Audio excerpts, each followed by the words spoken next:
এর আগে আমরা ব্যবসায়িক প্রয়োগের দুইটা ক্লাস করছি, দুইটা না তিনটা করছি, দুইটা মনে হয় করছি, এটা তৃতীয় ক্লাস। আপনারা যারা লাইভে আছেন আপনাদের অনেক বন্ধু বান্ধব আছে যারা জানে না ক্লাস হচ্ছে, একটু কষ্ট করে তাদেরকে শেয়ার করে একটু জানাই দিবেন, কারণ আপনার শেয়ারের ফলে এক ক্লাসগুলো যে নিয়মিত, কারণ আমার কাছে পড়া শখের বইগুলো এখন বাসায় বসে বসে পড়ে ফেলেন। তাদের জন্য ইনস্ট্রাকশন হলো, যারা পাস ফেল নিয়ে টানাটানি এই সাবজেক্টের সংখ্যা পদ্ধতি, সূচক, লগ, সেট এবং ম্যাট্রিক্স চ্যাপ্টার গুলো থেকে প্রতি বছরে প্রায় 10 নম্বরের কোয়েশ্চেন হয়। এই চারটা পড়লে 5 নম্বর চলে আসে। পরবর্তীতে এইগুলা থেকে আরো কিছু এক্সট্রা অঙ্ক করে নিতে পারেন। চলো আমরা ক্লাস শুরু করে দিই। সেট অধ্যায়ে দুই ধরনের নিয়ম আছে, এটা সবাই জানেন। একটা তালিকা পদ্ধতি, যেগুলো আমি ক্লাসে করাই দিছি। একটা হলো ব্যবসায়িক প্রয়োগ। পরীক্ষায় ব্যবসায়িক প্রয়োগটাই বেশি আসে। ব্যবসায়িক প্রয়োগ শেখার জন্য 6টা সূত্র শিখতে হয়, এর মাঝে 2টা সূত্র আমি শিখিয়ে ফেলছি আপনাদের। আজকে চেষ্টা করবো তৃতীয় এবং চতুর্থ সূত্র শেখানোর। 3 নম্বর সূত্রটা একটু ব্যাখ্যা করি আমি। 3 নম্বর সূত্রের ব্যাখ্যা করি, যেহেতু যাতে আপনাদের মাথায় এটা থাকে। আপনারা যারা আগের ক্লাস করছেন তারা জানেন, এর উপর যদি একটা এরকম কমপ্লিমেন্ট চিহ্ন দেওয়া থাকে, তাহলে ইউ থেকে এ কে বাদ দিতে হয়। তাহলে এ ইউনিয়ন বি এর উপর যদি এটা থাকে, তাহলে কি করতে হবে? ইউ থেকে এ ইউনিয়ন বি কেও বাদ দিতে হবে। এটাই তো নিয়ম, যেতে এটাই বলে। এখন সূত্রটা হলো এটাই। যদি প্রশ্নে এমন দেওয়া থাকে, এই অবস্থায় দেওয়া থাকে, তাতে এটা করা তো ইজি। কিন্তু এখানে আরেকটা নিয়ম আছে। আপনার নিয়মটা হলো, যদি এর উপর কমপ্লিমেন্ট থাকে, বি এর উপর কমপ্লিমেন্ট থাকে, আপনি ইচ্ছা করলে এই কমপ্লিমেন্টটাকে কমন নিয়ে যেতে পারেন। ব্র্যাকেটের বাইরে কমপ্লিমেন্ট দিতে পারবেন, কিন্তু শর্ত হলো এই কমপ্লিমেন্ট যদি ব্র্যাকেটের বাইরে দিতে হয়, তাহলে এই চিহ্নটা যে এরকম আছে এটা উল্টে যাবে, অথবা এ এর উপরে আছে, বি এর উপর আছে, যদি এটা কমন নিতে হয় কমপ্লিমেন্টটা, তাহলে চিহ্নটা উল্টে যায়। এইটা হলো 3 নম্বর সূত্র। 3 নম্বর সূত্রটা কি? এর উপর কমপ্লিমেন্ট, বি এর উপর কমপ্লিমেন্ট যদি থাকে, হুম, সূত্র আমি দেখাই আপনাদের।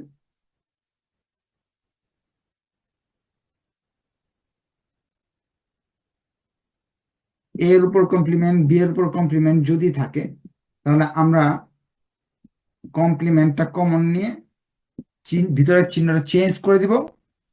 আর এই কমপ্লিমেন্টকে যদি আমি দূর করে দিতে চাই এখান থেকে, যেমন এই কমপ্লিমেন্টটা এই জায়গা থেকে এখানে যে আছে কমপ্লিমেন্ট, এটাকে যদি আমি নাই করতে চাই, তো অবশ্যই আমাকে ইউ আনতে হবে। ইউ থেকে সম্পূর্ণ বিষয়টাকে বাদ দিয়ে দিতে হবে। এইটা আমাদের 3 নম্বর সূত্র। হুম, আপনারা কি ঠিকভাবে দেখতে পারতেছেন? যদি দেখতে এবং শুনতে শোনা যায় স্পষ্টভাবে, তাহলে কষ্ট করে একটু কমেন্টে লিখে দেবেন স্যার ওকে। আর যদি কোনো প্রবলেম হয়, তাহলে কমেন্টে লিখবেন যে স্যার এখানে সমস্যা হচ্ছে বা দেখতে পারতেছি না।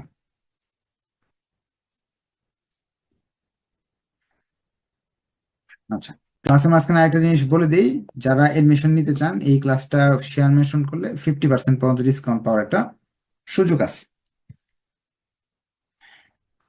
আচ্ছা, এখন একটা অঙ্কে যাই, তাহলে আরো ডিটেলস বুঝতে পারবো। বলতেছে প্রবলেম 1-এ যে কোনো প্রতিষ্ঠানে 50 জন শিক্ষার্থীর মধ্যে 29 জন পৌরনীতি, 24 জন ভূগোল, দুইটা বিষয় নিয়ে আলোচনা হচ্ছে, একটা হলো পৌরনীতি, একটা হলো ভূগোল। অঙ্কে যদি এরকম দুইটা বিষয় নিয়ে আলোচনা হয়, সেক্ষেত্রে আপনার এভাবে ধরে নিতে হবে। ধরি বা মনে করি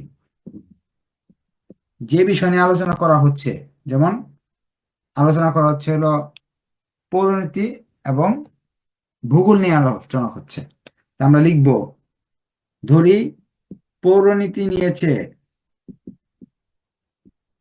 এমন শিক্ষার্থীর সেট সমান সমান এ, ভূগোল নিয়েছে এমন শিক্ষার্থীর সেট হলো বি, এভাবে সাজায় নিতে হবে দুইটা বিষয় বললে। তিনটা বিষয় যদি বলে, তো তিনটা বিষয় আমাকে সাজায় নিতে হবে।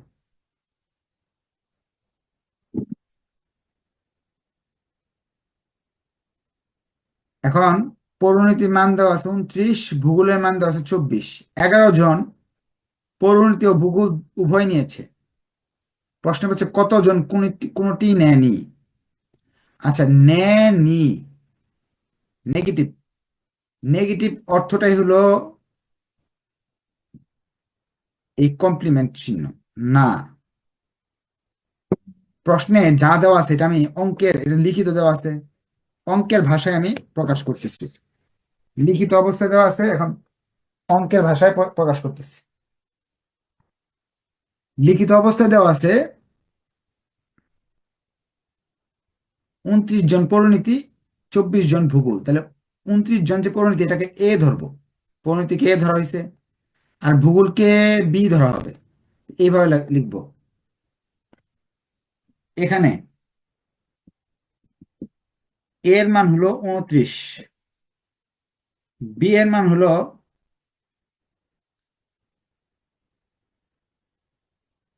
24।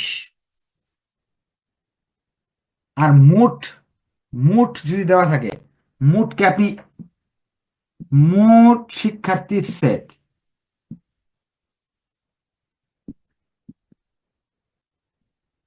ইউ, মোট শিক্ষার্থীর সেটকে ইউ ধরে নিব আমরা। ইউ এর মান, মোট কয়টা লোকের উপর জয়ীপ হচ্ছে আমাদের গবেষণা হচ্ছে 50 জন শিক্ষার্থী, ইউ এর মান হলো 50। তা কি কি দেওয়া ছিল প্রশ্ন থেকে আমরা একটু যদি সাজাতে পারি, তাহলে 10 নাম্বার কনফার্ম। কি কি সাজাইলাম? 50 জন শিক্ষার্থীর মধ্যে, তার মানে ইউ মোটটা হলো ইউ, ইউ হলো 50, 29 হলো এ, আর বি হলো 24।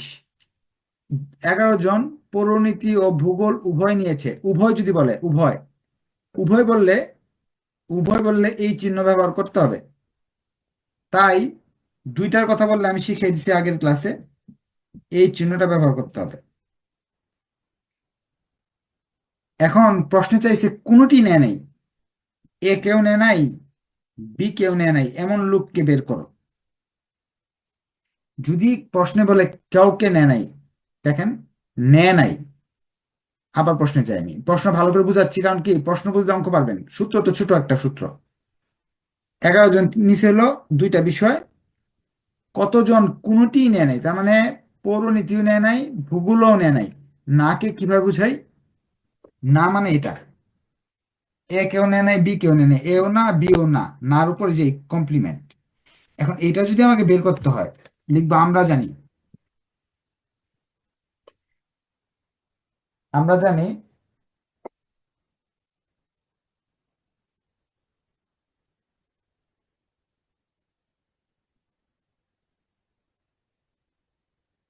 এই জিনিসটা মানে, এই চিহ্নগুলা ভাঙাইতে হলে আমাকে কি লাগবে? এইভাবে লিখতে হবে। আর এই কমপ্লিমেন্ট চিহ্নটাকে যদি ভাঙাইতে চাই, একটা ইউ আনতে হবে আমাকে। ইউ এর মানটা তো আমার প্রশ্নে দেওয়া আছে 50, কিন্তু এই জিনিসটার মান তো আমার কাছে নাই। এই জিনিসটার মান বের করার জন্য আপনি কি করবেন জানেন? এই জিনিসটার মান বের করার জন্য সূত্র নাম্বার 1 ইউজ করবেন। আজকে কিন্তু 3 নাম্বার ক্লাস, আগের দুইটা করা থাকলে 100% বুঝবেন। আপনারা যদি এভাবে নিয়মিত লাইভ করেন, তাহলে সেট অধ্যায়টা আপনারা সম্পূর্ণ পরীক্ষার আগ পর্যন্ত ফ্রিতেই করতে পারবেন, আর অন্য অন্য চ্যাপ্টার গুলো। কিন্তু শর্ত হলো সবাইকে শেয়ার মেনশন করতে হবে, বন্ধুদের জানাতে হবে।